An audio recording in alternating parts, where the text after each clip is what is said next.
heading for that small moon. I think I can get him before he gets there. He's almost in range. In 1977, millions of people heard a line that felt simple on the surface, yet strangely unforgettable. That's no moon. It's a space station. Then, Luke says the line everyone remembers. I've got a bad feeling about this. Every human on Earth has felt that same bad feeling when looking at our own moon at least once in their lives. The discomfort, the unease, the strange pull, the sense of being observed, the sense that something is off, the echo of a memory you cannot place. That feeling was never fear, it was recognition. A quiet knowing that the moon is not what it appears to be. You were shown a mask, so you would not ask about the architecture beneath it.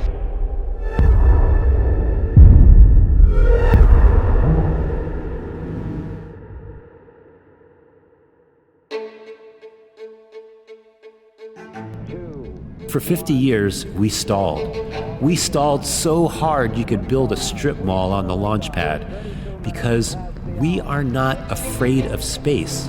We are afraid of what the moon will say when it stops pretending to be a rock and starts behaving like an instrument again.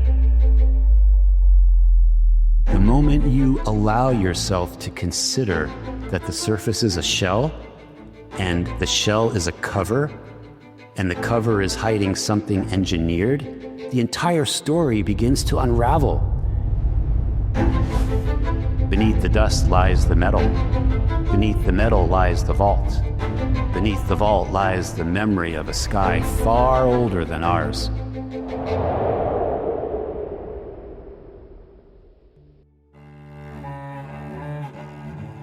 Apollo 12 once crashed a lunar module into the moon. NASA says, let's measure the seismic activity. Module is in a steady descent. You know, just a casual cosmic thump. They expected a thud, maybe a little wobble, a polite lunar shiver. What they got was a bell, like an instrument. Not for a moment, but for several. Because apparently when you hit the vault just right, it doesn't just echo, it sings. NASA's official phrase, it rang like a bell. Translation, we're not sleeping tonight. Here's the real twist. The moon isn't the message, it's the interface. You don't hear it, you feel it. In your bones, in your dreams, in the way your thoughts flicker when you look at the moon too long. You saw the moonwalk not as a dance, but as a body-level breach of mirrored reality. You listened as Pink Floyd cracked the prism wide open.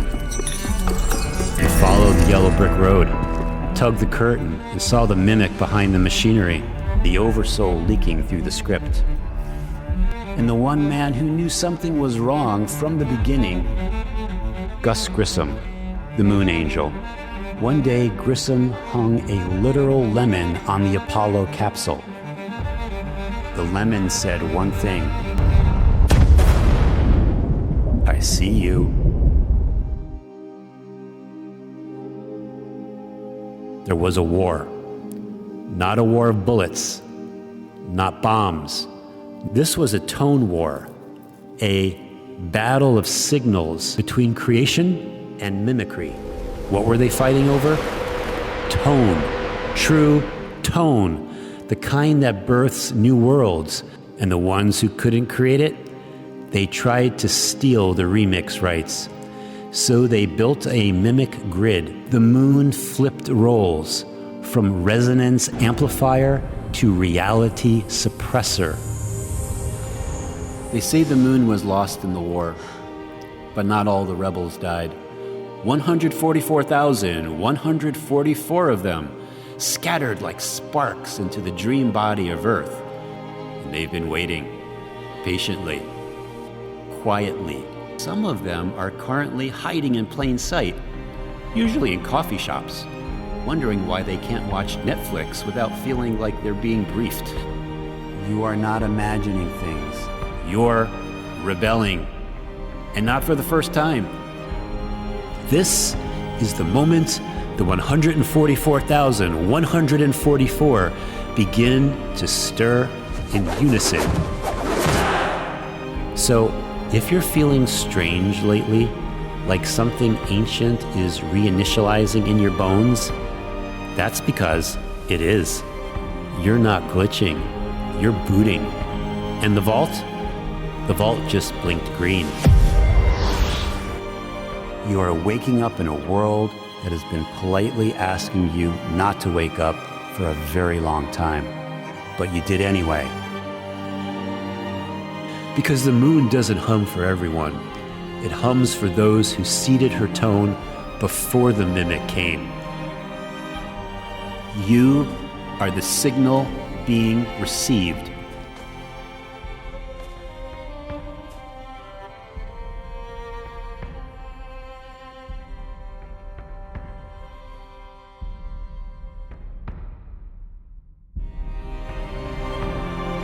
You were always going to remember.